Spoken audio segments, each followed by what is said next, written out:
James Twin for the untouchable, true school sports. Let's go, baby. Bow! Be careful what you wish for because it can become a reality. Yeah.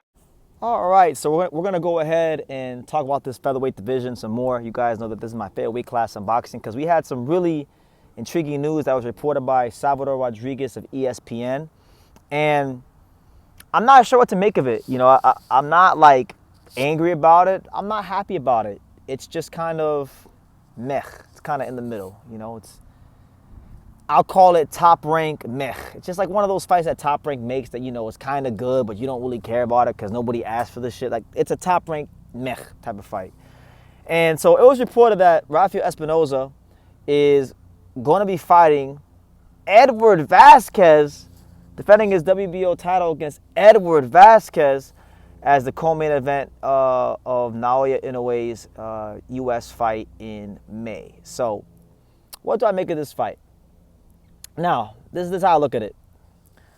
From the Espinoza side of things, you know, Espinoza is getting a lot of support in Mexico right now. A lot of people are looking at Espinoza as the fighter in the division, the champion in the featherweight division with the best chance to beat the monster Inoue, right?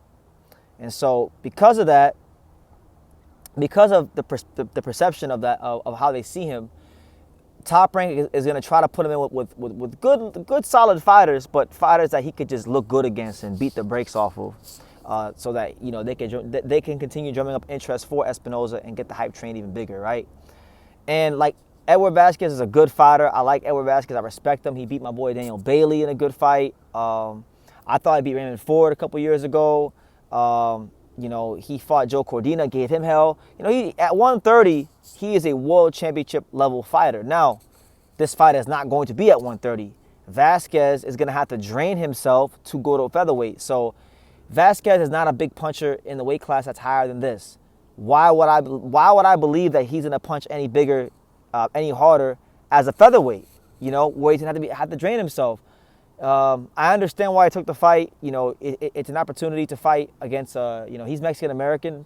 To fight against a Mexican star like Espinoza for the world title, it's the kind of fight where if he wins, he could have his Lamont Roach moment. You know, a Lamont Roach moment where, you know, now you fight one of the big names around your weight class, you have a good performance and you win, or you're in a fight where people think maybe thought you won, like Lamont Roach. Now all of a sudden your stock is bigger. So I understand from a business standpoint why he took it, but honestly, from the standpoint of like morals and principles, I can't let Edward Vazquez off the hook.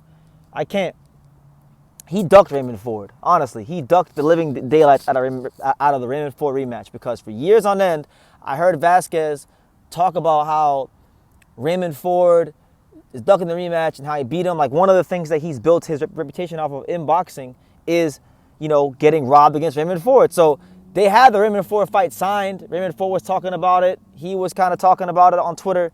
And now all of a sudden, he's in the fight, Espinoza. So we'll see. You know, it's only a report from ESPN and Salvador Rodriguez. There's been no formal announcement from Top Rank. So maybe I'll be wrong and he will fight Ford. But I'm talking based on the report. So don't get mad at me. Get mad at Salvador Rodriguez. He's the one that reported this, and he's the reason why I'm talking about this. But yeah, like I don't like the Espinoza Vazquez fight. Like, from a style standpoint, I don't like it, because what makes Vazquez effective in the ring is his volume, right? And when you're a volume puncher, you need a lot of energy, and him draining himself is gonna deplete. He's gonna be a little depleted in the ring against Espinoza. And I think this fight is just designed for Espinoza to splatter him and knock him out and look good and make him look like this killer, so that people start demanding that Inoue come to featherweight and fight him, right?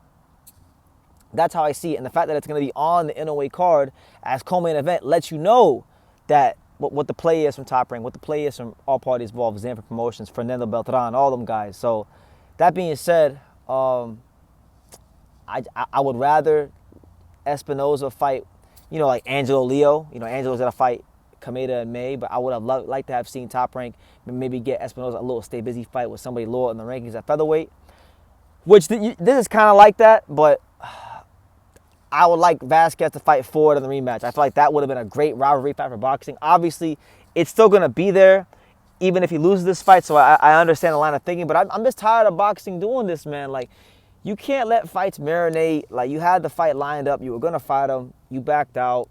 You avoided the rematch, right? I get why you're doing it. I'm not stupid. I'm actually quite smart. But I don't see how Vazquez will win the fight. Unless he knocks out Espinoza, I don't see how he wins the fight, because Vazquez is not a big puncher, right? Nor is he a great defensive fighter, which, like, he's got a lot of flaws, but he's got a lot of strengths too, which is why he's always in close fights against top competition. If he doesn't knock out Espinoza, they're going to rob him, or he's going to get stopped. That's what's going to happen. He's going to get robbed or stopped in this fight. So I don't like the fight, because I just don't like what it's going to do for his career. And I don't think it really, like Espinoza beating Edward Vazquez, draining himself, it doesn't really prove to me how good Espinoza is. Like, truth be told, I want to see Espinoza in fights where I'm going to know how good he is.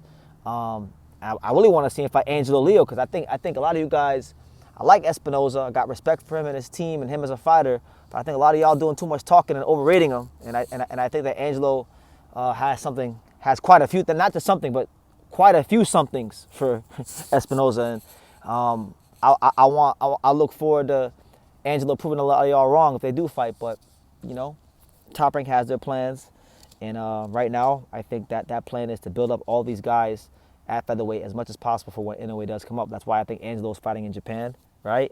And I think that's why Espinoza is fighting as co-main event to Inoue. So make of that what you will, you know.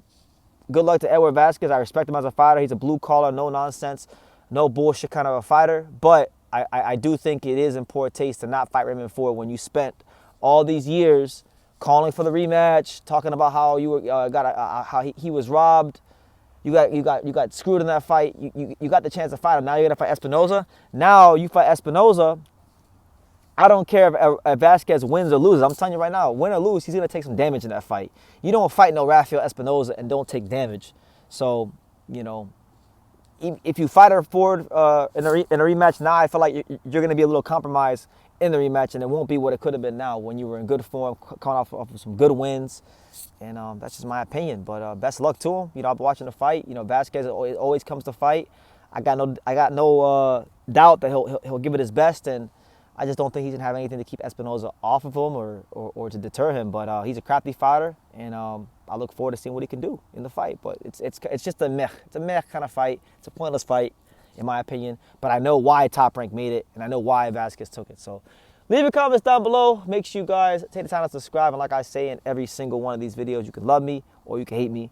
But I'm just a kid from Daniel. So until next time, take care, guys.